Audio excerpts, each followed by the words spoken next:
آپ یہ بات بھی سن لو کہ مرتبہ عذاب بھی ہے، انعام بھی ہے۔ مرتبہ قائدی میں بات ہے کہ مرتبہ عذاب کب ہے؟ فرعون کے پاس مرتبہ ہے اور اللہ کے محبوبوں کے پاس مرتبہ، دونوں مرتبے ہیں۔ مرتبہ عذاب کب ہے اور مرتبہ جو ہے انعام کب ہے؟ اب بات سمجھ لیں، مرتبہ عذاب اس وقت ہے جب صاحب مرتبہ مغرور ہو جائے اور مرتبے مسرور ہو جائے اور مرتبہ اس کو یاد الہی سے غافل کر دے، جب وہ اپنے آپ کو نمایاں کرتا رہے اور دیکھتا رہے اور یاد حق سے فراموش کر دے۔ اور مرتبہ نعمت اس وقت ہے جب وہ مرتبے کی وسعت اور اختیار کے ساتھ خدمت عوام میں مصروف ہے، تو مرتبہ یہ اس وقت انعام ہے۔ اس بات کو بھی دیکھنا چاہیے کہ آپ کے مرتبے، آپ کی جا، آپ کا مال، آپ کے سارے واقعات جو ہیں وہ عذاب بھی ہو سکتے ہیں، انعام بھی ہو سکتے ہیں۔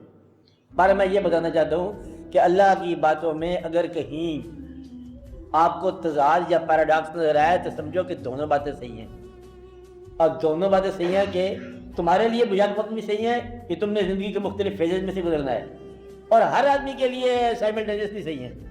یہ باری بات سمجھیے، آپ کو وہ بات ان لوگوں کے لیے صحیح ہے، ان لوگوں کے لیے دوسری بات صحیح ہے، اور ایک آدمی کے لیے دونوں باتیں بھی صحیح ہیں۔ کبھی آپ وہاں بیٹھے تھے اس شعبے میں، کبھی آپ اس شعبے میں بیٹھے ہیں۔ اللہ تعالیٰ کا ارشاد ہے کہ تم اپنے آپ کے گھروں میں قیام کیا کرو، بالکل ٹھیک ہے، اور اللہ کا ارشاد ہے کہ سیروا فی الارض، زمین میں سیر کرو، فانظروا کیف کان عاقبۃ المکذبین، دیکھو کہ جھوٹوں کی کیا عاقبت ہوئی ہے۔ اب دونوں باتیں صحیح ہیں، گھر میں رہنا بھی صحیح ہے اور سیر کر کے عاقبت دیکھنا بھی صحیح ہے۔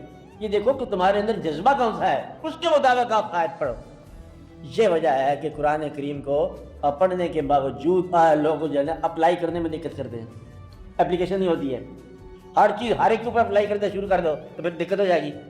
دیکھنا یہ تم کون سے فیز میں ہو،